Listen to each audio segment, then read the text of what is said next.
Nah, tapi ternyata timnas Indonesia ini pernah menempati posisi atau ranking di peringkat ke-76 dunia, guys. Ya, benar. Ranking terbaik yang didapatkan oleh timnas Indonesia tersebut tepatnya berada di tahun 1998.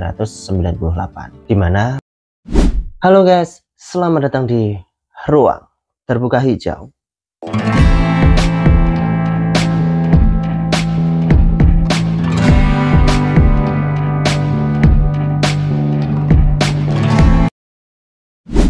Nah guys, kali ini pembahasan kita terkait dengan dunia bola lagi guys. Ya, seperti yang sudah kita ketahui, sebentar lagi kalender FIFA ini akan segera dimulai lagi guys. Dan timnas Indonesia berada di grup yang menurut saya ya grup yang mewah sih.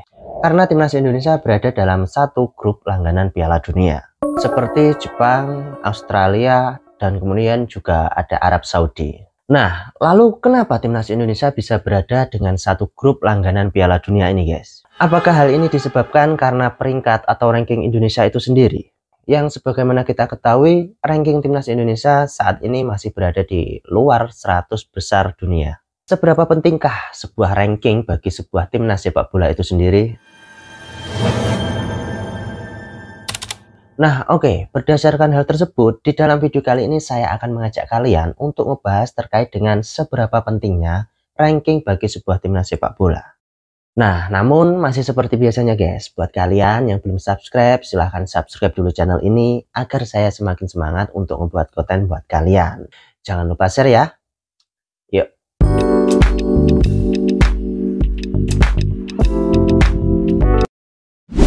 Ya, kita langsung saja mulai pembahasan kali ini dengan definisi dari sebuah ranking bagi timnas sepak bola.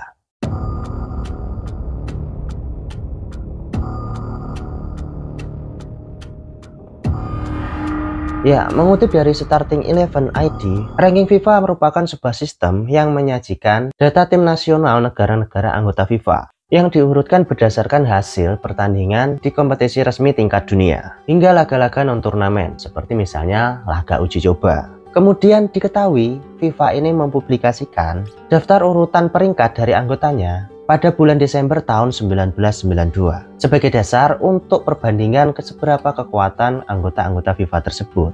Nah, kemudian sistem ranking di awal ini ternyata banyak memiliki kritikan sehingga seringkali mengalami perubahan, dan perubahan yang paling signifikan atau paling mencolok itu terjadi pada tahun 1999 di bulan Januari, dan kemudian juga pada tahun 2006 tepatnya di bulan Juli. Nah, hal ini dilakukan oleh FIFA sebagai reaksi atas kritikan yang banyak didapat oleh FIFA pada waktu tersebut. Dan kini anggota FIFA itu semakin bertambah, yang awalnya dari 167 kini menjadi 211 sejak sistem peringkat ini dimulai. Dan dari 211 tim tersebut semuanya sudah menggunakan sistem peringkat untuk saat ini.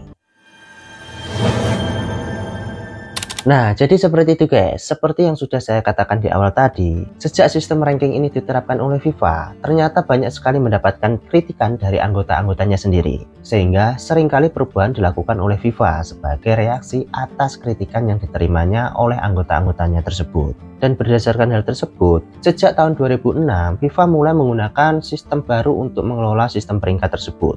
Di mana sejak tahun 2006 FIFA mulai mengadopsi pendekatan berbasis peringkat rata-rata dengan total poin tim nasional yang dihitung dengan menghimpun poin rata-rata yang diperoleh dari setiap pertandingan yang dilakoni setiap negara dalam waktu kurun hingga 12 bulan atau bisa dikatakan dalam kurun waktu 1 tahun. Dan biasanya daftar peringkat tersebut akan diupdate dalam waktu sebulan sekali guys. Nah, kemudian pasti kalian akan bertanya-tanya, kenapa sistem yang lama digunakan oleh FIFA ini banyak mendapatkan kritikan pada waktu itu? Ya, hal ini dikarenakan sistem lama yang diterapkan oleh FIFA tersebut dirasa banyak memiliki celah dan resiko terhadap penurunan peringkat FIFA dari yang lebih tinggi, sehingga mengakibatkan banyak dari negara-negara tersebut untuk tidak melakoni uji coba atau pertandingan dalam kalender FIFA tersebut.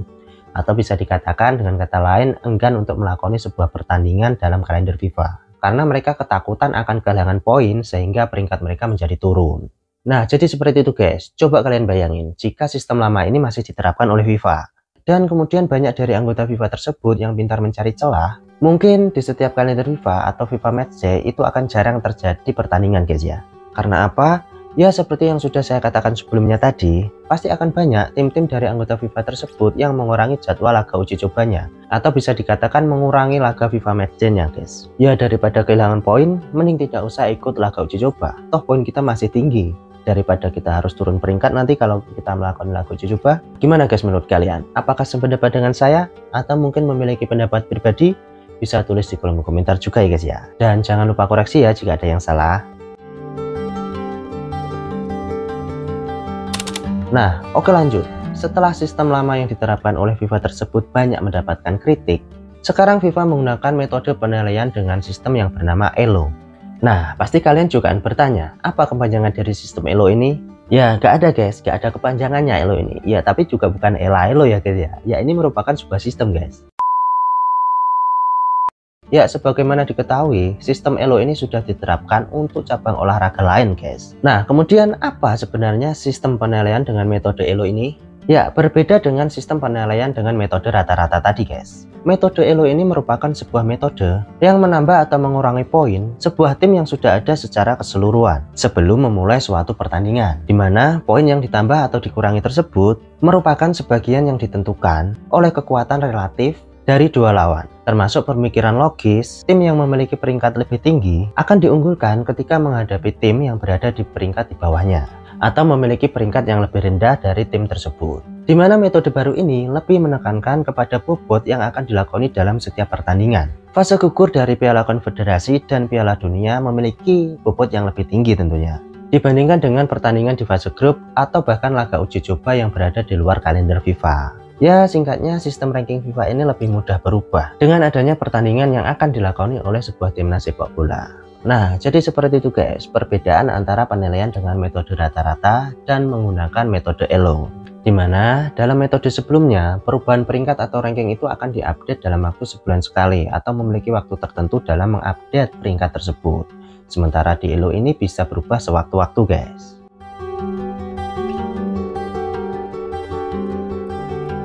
Nah, setelah mengetahui sistem yang dilakukan oleh FIFA untuk menilai sebuah ranking dari setiap negara, sekarang kita masuk ke pembahasan terkait dengan bagaimana cara menghitung poin FIFA itu sendiri.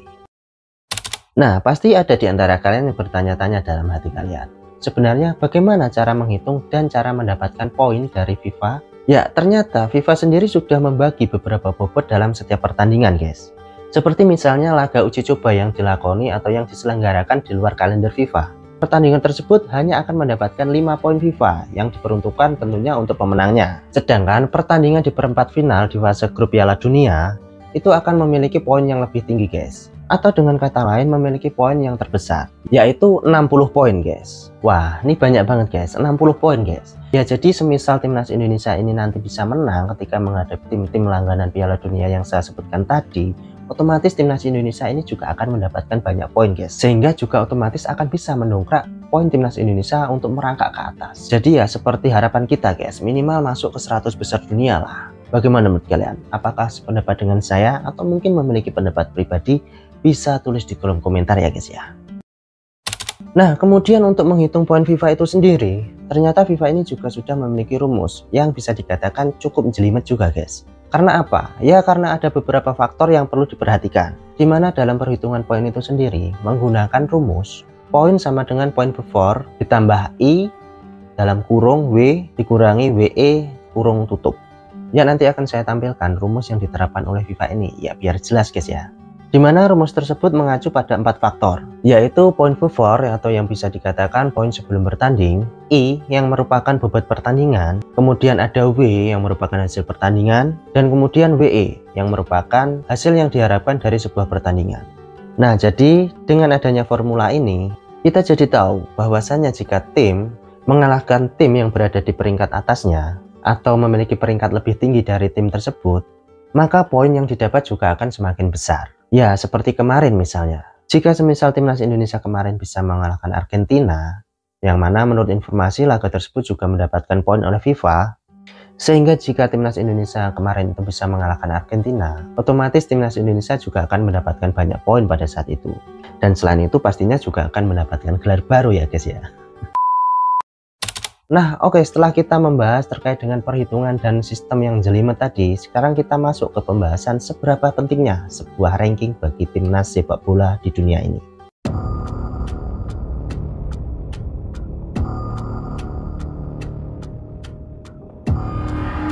Ya, seperti yang sudah kita ketahui semua, ranking FIFA ini merupakan sebuah ranking yang sangat berpengaruh penting bagi timnas sepak bola di dunia ini, guys. Dimana ranking ini tidak hanya digunakan sebuah tim untuk mengukur bagaimana kekuatannya atau membagi kelas-kelas di peringkat FIFA tersebut, namun ranking FIFA ini juga mempengaruhi terhadap pembagian pot di Piala Dunia atau pembagian grup di Piala Dunia.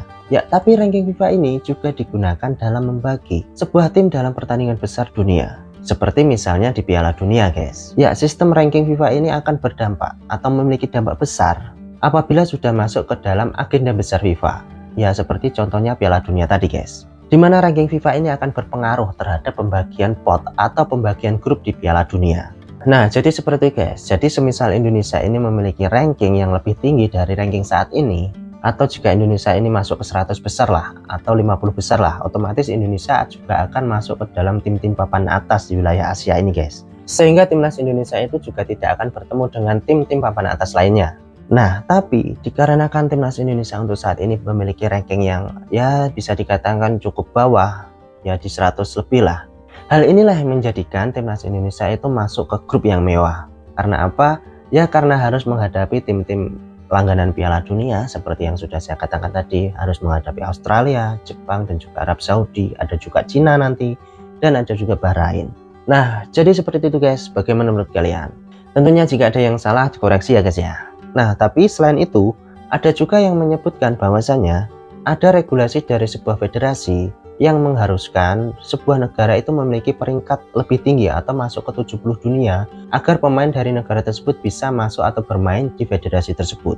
Tapi apakah ini benar guys? Ya mungkin bisa ditambahkan ya guys ya, soalnya saya masih kurang paham jelas dengan sistem atau regulasi ini guys. Tapi kalau menurut informasi yang saya dapat, katanya benar guys, regulasi ini memang ada dan ada juga yang memberlakukannya. Jadi ya seperti banyak yang kita ketahui, banyak dari pemain Indonesia ini untuk sulit bermain di liga-liga dunia lainnya. Tapi kembali lagi guys, bagaimana menurut kalian? Ya mungkin bisa ditambahkan ya guys ya, jika saya ada yang salah dalam penyampaian informasi ini. Nah, jadi seperti itu guys, seberapa pentingnya ranking bagi sebuah timnas sepak bola. Nah, berdasarkan hal tersebut, tampaknya masih kurang kalau kita belum ngebahas terkait dengan sejarah mengenai ranking timnas Indonesia itu sendiri. Ya oke, sekarang kita masuk ke pembahasan mengenai bagaimana sejarah ranking yang didapatkan oleh timnas Indonesia.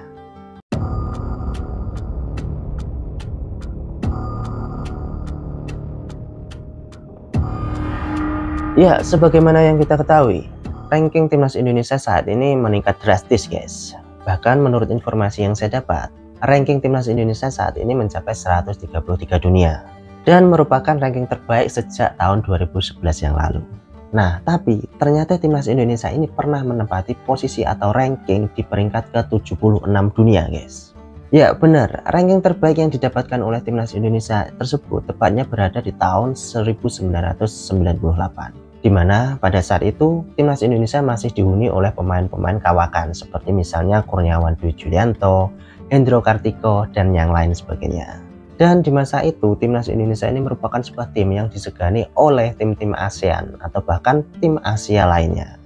Wah, ngeri ya guys ya. Ternyata timnas Indonesia itu pernah menempati posisi ke-76 dunia dan merupakan peringkat terbaik dalam sejarah timnas Indonesia sendiri. Nah, tapi tidak hanya menempati peringkat ke-76 dunia guys, tapi Indonesia juga pernah menempati posisi 191 dunia. Ya, tepatnya hal ini terjadi pada tahun 2019 yang lalu guys. Dimana pada saat itu persepak bolaan Indonesia sendiri sedang memiliki kekacauan guys, yaitu terjadi yang namanya dualisme sehingga disanksi oleh FIFA.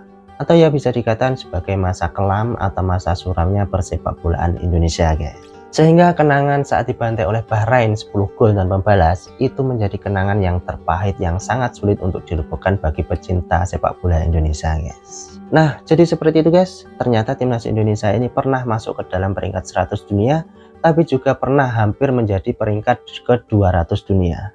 Ya, semoga hal ini tidak terulang lagi ya guys ya. Ya, bagaimanapun kita ketahuilah, sepak bola ini merupakan ajang olahraga yang memiliki animo masyarakat yang sangat besar. Terlebih jika Indonesia ini bertemu dengan Malaysia, pasti akan memiliki animo masyarakat yang sangat luar biasa.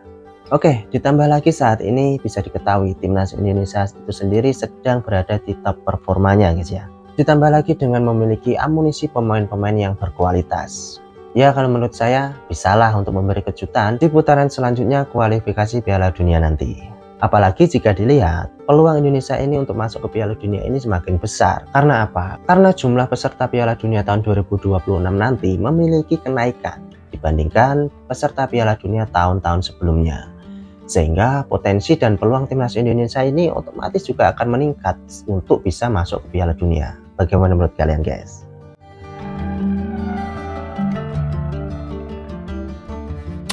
Nah, jadi seperti itu guys, kenapa timnas Indonesia ini bisa masuk ke dalam grup mewah yang dihuni oleh langganan Piala Dunia seperti misalnya Jepang, Australia, dan juga Arab Saudi.